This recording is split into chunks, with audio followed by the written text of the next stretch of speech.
Estamos en el mundo ahora de France 24. Vamos con los titulares.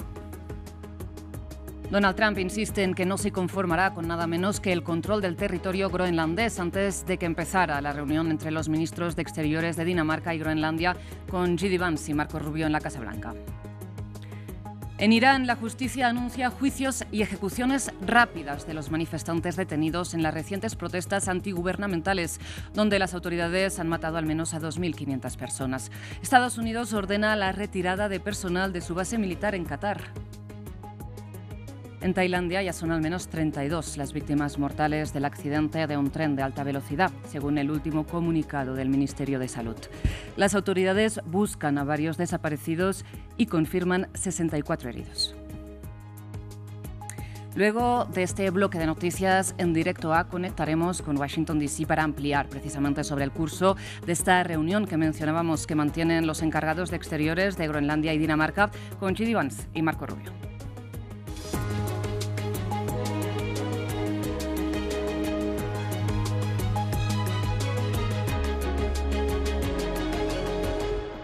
Empezamos en Estados Unidos, donde avanza un encuentro clave para el futuro de Groenlandia y más ampliamente de la OTAN. Bien, a esta hora están reunidos en la Casa Blanca el ministro de Exteriores de Dinamarca, hablamos de Lars Løkke Rasmussen, y su homóloga groenlandesa Vivian Motzfeldt, con el vicepresidente de Estados Unidos, J.D. Vance, y el secretario de Estado, Marco Rubio. En los momentos previos al inicio de estas conversaciones, el presidente Donald Trump ha declarado que no se va a conformar con nada menos que el control de Groenlandia, mientras el ministro de Defensa danés ha anunciado el refuerzo de su presencia militar junto a aliados de la OTAN en este territorio autónomo, al que además, recordemos, Estados Unidos ya tiene un acceso privilegiado con base a un acuerdo de 1951. Veamos.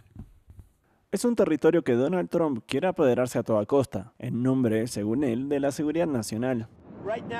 Actualmente Groenlandia está surcada por barcos rusos y chinos. Necesitamos Groenlandia por razones de seguridad nacional. Y Dinamarca no podrá garantizárnosla, estoy seguro. Sin embargo, Trump ya tiene la posibilidad de reforzar la presencia estadounidense allí, porque Estados Unidos tiene acceso militar garantizado a la isla desde hace 75 años. Su presencia en Groenlandia se remonta a la Segunda Guerra Mundial. En 1941, Washington obtuvo el derecho a construir bases militares para defender el territorio de posibles agresiones alemanas. Crearon la base de Pituffik, que sigue en actividad hoy en día. Luego, durante la Guerra Fría, Estados Unidos, aliado de Dinamarca en la OTAN, mantuvo su presencia en la isla. Se trata del Acuerdo de 1951. Este acuerdo define las zonas de defensa en las que Estados Unidos puede construir instalaciones y estacionar personal para proteger los lugares. Estados Unidos administra una decena de bases y despliega hasta 6.000 soldados. El objetivo, contrarrestar la amenaza soviética y, en particular, el riesgo de que un misil que se dirija a América del Norte sobrevuele la isla.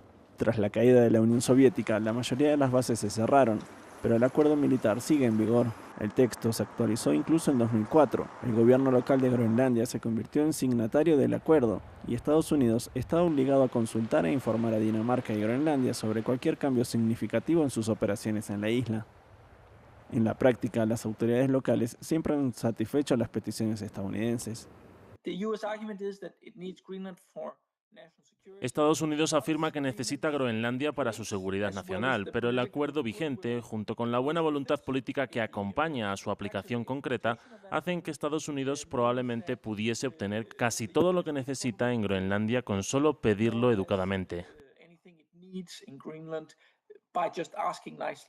Por lo tanto, Estados Unidos podría simplemente aumentar el número de soldados en el lugar informando a su aliado, pero sin apoderarse de este territorio, vinculado a la corona danesa desde hace casi 300 años. Bien, pendientes de esta reunión en Washington, vamos de momento a otro territorio que Estados Unidos declara querer controlar. En Venezuela, el sindicato de prensa anunció la liberación de al menos 14 personas, principalmente periodistas.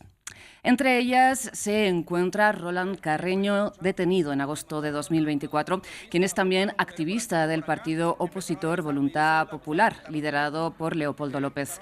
Mientras hay a esta hora todavía un gran baile de cifras entre gobierno y oposición respecto al total de prisioneros políticos excarcelados desde que las fuerzas estadounidenses capturaron a Nicolás Maduro. Vamos a Irán, otro país también amenazado, como saben, por el gobierno de Estados Unidos. De hecho, Qatar acaba de confirmar la evacuación de personal de la base militar estadounidense en su territorio por textualmente tensiones regionales. Y a pesar de que Donald Trump ha asegurado que actuará con contundencia contra Irán si sigue adelante con las ejecuciones previstas, el presidente de la Corte Suprema iraní ha anunciado el inicio de castigos y ejecuciones rápidas de los manifestantes detenidos en las protestas antigubernamentales. En primer lugar, si queremos hacer algo, tenemos que hacerlo rápidamente. Lo siento, pero si el trabajo se retrasa, es posible que 2 o 3 meses después ya no tenga el mismo efecto. Si pudiéramos hacer algo hoy, si lo hiciéramos dentro de 2 o 3 meses, no tendría el mismo efecto. Mientras, en la represión de estas protestas que iniciaron el 28 de diciembre, las autoridades iraníes ya han matado a 2.586 personas, según el registro de la Agencia de Noticias de Derechos Humanos de Irán, una ONG basada en Estados Unidos. Veamos. Era estudiante, aspirante a diseñadora de moda y ahora es el rostro de la brutal represión de Irán contra la disidencia. Rubina Aminian se había trasladado a Teherán para estudiar diseño textil y de moda. La joven de 23 años participó en una protesta el jueves pasado después de clase. Los amigos que estaban con ella dicen que le dispararon por la espalda y la mataron. Lo siento. I am very angry. Estoy muy enfadado. Estoy triste, pero soy fuerte y solo lloraré cuando el dictador haya caído. After the dictator fall. Tras días de súplicas a sus padres, finalmente se les permitió recuperar su cuerpo, pero las autoridades les prohibieron celebrar un funeral normal. We couldn't have a ceremony until now. Hasta ahora no hemos podido celebrar ninguna ceremonia y no he tenido noticias de mi familia allí desde el domingo pasado y es muy duro. And it's really difficult. Las autoridades temen que estos rostros se conviertan en símbolos de la resistencia. Entre los que se les negó el funeral se encuentran un entrenador de balonmano y 2 hermanos que trabajaban en la construcción. Esto es lo que teme el régimen islámico. En los primeros días, los funerales se convirtieron repetidamente en protestas contra el gobierno. Este fue el caso de Jodad Shirvani, que fue filmado herido durante las protestas y murió poco después. Han aparecido nuevas imágenes de una morgue en la capital que, según grupos de derechos humanos, podría albergar más de 100 cadáveres.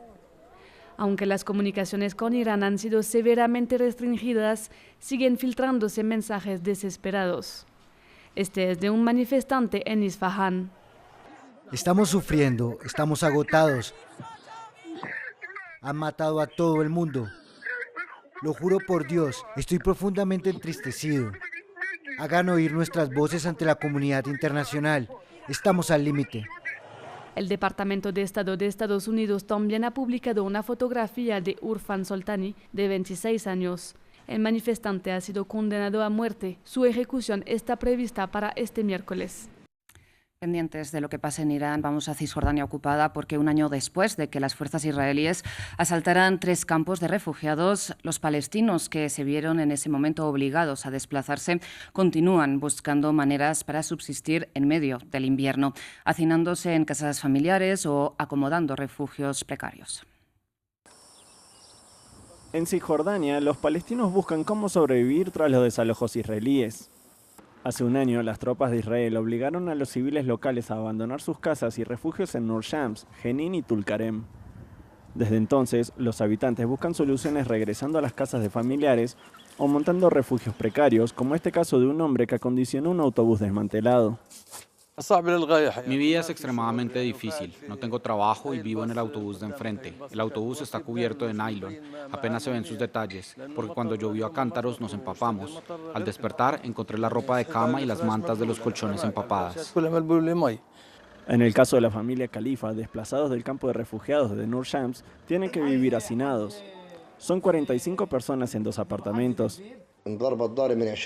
Mi casa fue atacada el 20 de diciembre de 2024. El ejército israelí me dio una orden de desalojo el 14 de enero. La casa está inhabitable. Cuando me dieron la orden de desalojo me fui y alquilé un apartamento.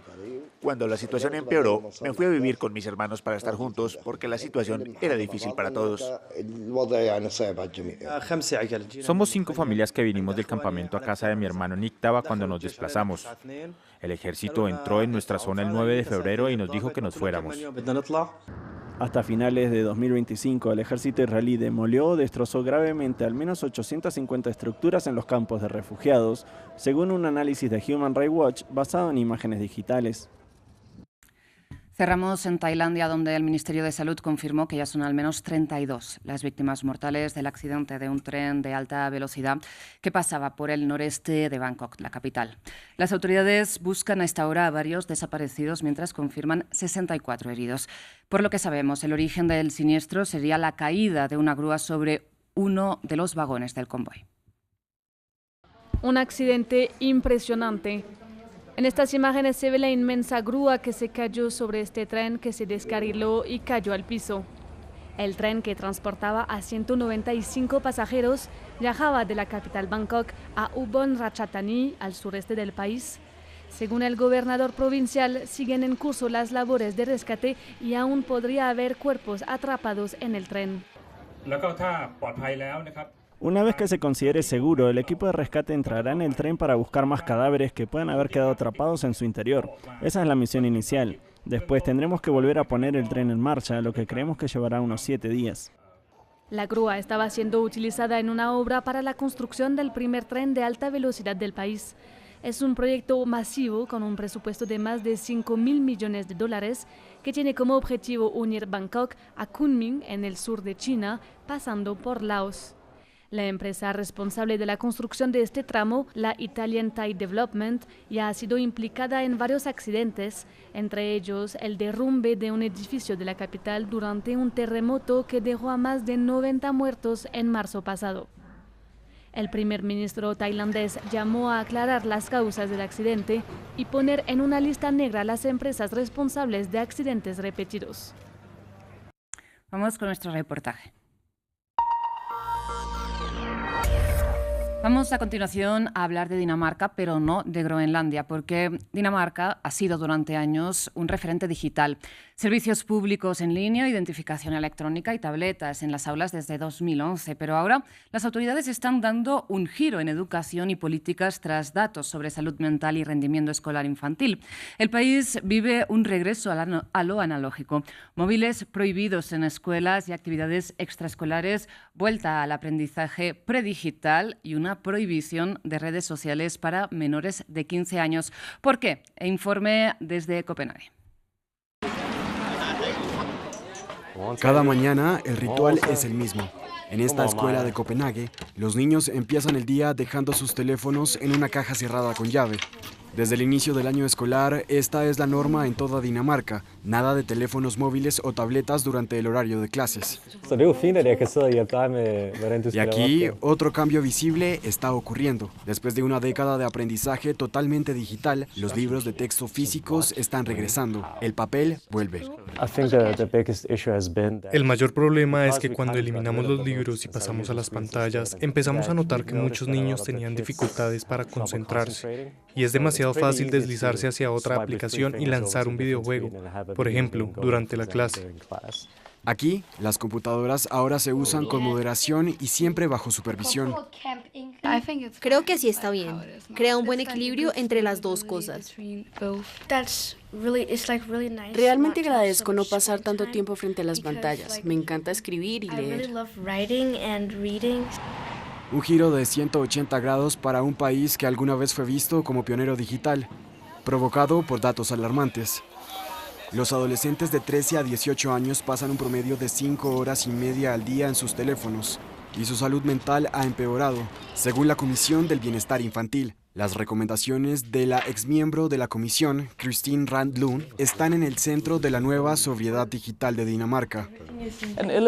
Cuando pasas tanto tiempo en redes sociales, como lo hacen muchos jóvenes en Dinamarca, eso afecta a los factores protectores en sus vidas. Así que creo que se trata de un enfoque doble, reducir los riesgos, pero también fomentar los encuentros en la vida real. Como resultado, los teléfonos están prohibidos no solo en las escuelas, sino también en centros juveniles y clubes deportivos. En este club de atletismo, usar el móvil está prohibido, incluso durante las competiciones. Es un descanso bienvenido. No estás accidentalmente en el teléfono durante el entrenamiento, porque a veces lo tomas para revisar algo y de pronto han pasado 10 minutos, tiempo que podrías haber usado entrenando. Mayla Walmot ya aplicaba esta regla antes de que se extendiera. Para ella era algo evidente. Cuando un móvil entra en la sala, ocurren dos cosas. Primero, la energía baja de inmediato, y eso es realmente perjudicial para un buen ambiente de entrenamiento. Y segundo, algunas personas acaban sintiéndose excluidas, lo cual es terrible para la dinámica del grupo. En un país que se enorgullece de ser uno de los más felices del mundo, los efectos del todo pantallas todo el tiempo han provocado un despertar colectivo. Cada año la asociación Headspace apoya a más de 11.000 jóvenes y trabaja de cerca con asesoras juveniles como Sophie. Ella misma ha limitado su tiempo de pantalla a 1 hora diaria y observa cambios en su entorno. Entre mis amigos, muchos han eliminado sus cuentas de redes sociales o se han puesto límites estrictos, horas, incluso minutos que se permiten cada día. Y creo que eso se debe realmente a la creciente conciencia sobre este tema. Desde hace 2 años, la asociación también organiza un Día Nacional sin Teléfonos para animar a los adultos a dar ejemplo. Este año participó el 10% de la población y una cuarta parte de los daneses afirma haber cambiado su comportamiento. Creo que tenemos una enorme responsabilidad como padres y adultos. Realmente necesitamos apagar nuestros teléfonos, cerrar las pantallas y salir afuera para hablar entre nosotros, pero también con los jóvenes. Reducir el tiempo frente a pantallas y pronto posiblemente restringir el acceso a las redes sociales por completo. Una iniciativa ciudadana liderada por el experto en salud digital Imran Rashid ha reunido más de 50.000 firmas pidiendo prohibir TikTok, Instagram y Snapchat para menores de 15 años. El Parlamento votará a principios del próximo año, pero él dice que ya se alcanzó un punto de no retorno. Espero que la generación que está empezando ahora la escuela, los que están al comienzo de su educación, crezca en mejores condiciones que la actual, porque esta generación básicamente fue absorbida por el mundo digital. Y sus padres, mi generación, no sabíamos qué hacer, no sabíamos lo que estábamos haciendo, pero cuando ellos crezcan sabrán que ahora sabemos más. Después de haber apostado todo por las pantallas, Dinamarca vuelve a lo esencial en sus patios escolares. Un cambio de paradigma que podría inspirar a otros. El Parlamento Europeo ahora respalda una prohibición del acceso a redes sociales para menores de 16 años en toda la Unión Europea. Seguimos hablando de Dinamarca en Directo A. Conectamos con Washington, donde continúa hasta ahora un encuentro, como decíamos, clave tanto para el futuro de Groenlandia como para la OTAN, más ampliamente. A esta hora están reunidos en la Casa Blanca el ministro de Exteriores de Dinamarca, Lars Løkke Rasmussen, y su homóloga groenlandesa, Vivian Motzfeldt, con el vicepresidente de Estados Unidos, J.D. Vance, y el secretario de Estado, Marco Rubio. Ahora, para discutir cuál será el poder de Estados Unidos en Groenlandia en el futuro cercano, conectamos con nuestra corresponsal en Washington, D.C., Natalia Cabrera. Natalia, muy buenas tardes. Cuéntanos, ¿qué ha dicho el presidente Donald Trump en las últimas horas al respecto y qué se espera de esta reunión? Hola Rosa, pues empezar por la información en desarrollo que se conoce aquí en la Casa Blanca, y es que esta reunión en la que, como mencionabas, participaban el secretario de Estado de Estados Unidos y el vicepresidente J.D. Vance con las autoridades de Dinamarca y de Groenlandia ya terminó. Pero pues hasta el momento no se ha conocido desde luego qué se discutió en la misma, esto teniendo en cuenta que era una reunión a puerta cerrada a la prensa. También lo que ha dicho y lo que dijo el presidente Donald Trump en la antesala de esta reunión fue a través de su red social Truth Social, en la que justamente había hecho referencia y había hecho un llamado a la Organización del Atlántico Norte, a la OTAN, diciéndole que urgiera a Dinamarca justamente a que detuviera de alguna manera la influencia de Rusia y de China en Groenlandia y de hecho mencionó que 2 perros con trineos no iban a ser capaces de detener esta influencia y que se necesitaba justamente que fuera Estados Unidos el que hiciera presencia allí para detenerla y que cualquier cosa era, según sus palabras, inaceptable. Hay que recordar justamente que el presidente Donald Trump pues duplicó de alguna manera esta insistencia a anexarse Groenlandia y esto después de alegar intereses de seguridad nacional por parte de Estados Unidos y renovó todas estas amenazas que había lanzado originalmente, incluso durante su primer discurso cuando tomó posesión de la presidencia el 20 de enero de 2025 y pues todos estos rumores de alguna manera se han visto reforzados justamente por el operativo militar que realizó en Venezuela y que terminó pues sacando y trayendo a Nicolás Maduro aquí a Estados Unidos. Lo que han dicho otras naciones, específicamente en referencia a toda esta amenaza del presidente Donald Trump. Hay que resaltar un comunicado justamente en el que participan Francia, Alemania, Italia, Polonia, España y el Reino Unido, en el que justamente estaban rechazando todas estas intenciones de anexión del presidente Donald Trump y diciendo que solamente Dinamarca y Groenlandia debían decidir el futuro de esta isla que es la más grande del mundo. Y pues también hay que destacar las declaraciones del presidente francés Emmanuel Macron, quien dijo que una eventual anexión o un operativo iba a tener unas consecuencias en cadena sin precedentes y también había lanzado críticas justamente como a esta nueva forma de que llamó nuevo colonialismo e imperialismo.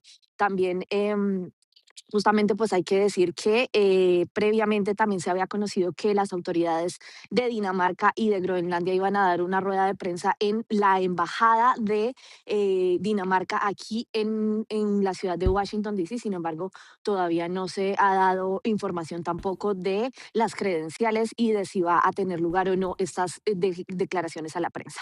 Natalia, pues estamos pendientes de si finalmente se dan estas declaraciones a la prensa, ahora que, como decías, ya ha concluido esta reunión. Tú nos hablabas de que Donald Trump alega intereses de seguridad nacional, ¿no?, para ocupar o querer controlar Groenlandia. ¿Cuáles serían estos intereses en concreto?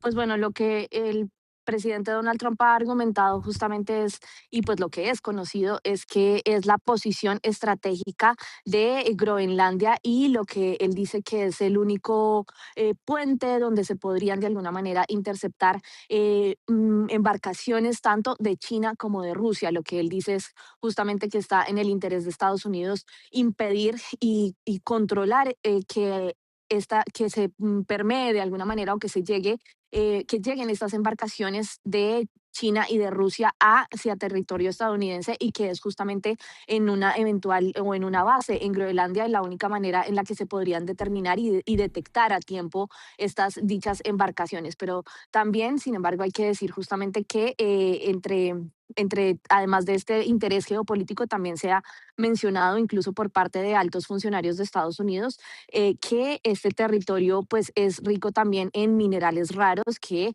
desde luego Estados Unidos no ha ocultado su interés recientemente con varias naciones, no solamente con Groenlandia, de supuestamente lograr acuerdos y de presionar acuerdos a través de distintas formas, como lo son también en su momento los aranceles y presionando a algunas naciones incluso a firmar acuerdos supuestamente de paz, esto con miras a que se le otorgue acceso a Estados Unidos a estas tierras ricas en minerales raros, que entonces en este orden de ideas también está Groenlandia, que recordemos pues estas tierras son ricas en todos estos minerales que permiten la fabricación de elementos de tecnología y que están, por supuesto, en mucho auge en el mundo entero y en una alta demanda. Entonces, en este sentido, pues también está cambiando el presidente Donald Trump su retórica, ya no solo y la administración Trump su retórica, ya no solo a decir que es en el interés nacional de la seguridad de Estados Unidos, de defender la soberanía de Estados Unidos, sino también, por supuesto, ya no dejando ver, como en el caso de Venezuela, tan directos sus intereses detrás de los minerales, sino también mostrando pues que lo que quiere es supuestamente mantener este papel hegemónico de Estados Unidos en todo el hemisferio y mantener lo que quiere ser ahora como el control y la máxima potencia y también argumentando que la OTAN supuestamente no tiene la fortaleza para controlar y garantizar la seguridad no solo de Estados Unidos, sino también de Europa. Es extraño este planteamiento, ¿no, Natalia? Teniendo en cuenta que Estados Unidos forma parte de la misma OTAN. Muchísimas gracias, Natalia. Estaremos pendientes de saber si finalmente ha habido algún tipo de acuerdo en este encuentro en términos de seguridad de minerales raros. Se lo contaremos en cuanto tengamos información sobre lo que ha ocurrido allí en Washington, D.C. Contaremos una vez más con Natalia Cabrera. Mientras tanto, pequeña pausa y enseguida regresamos.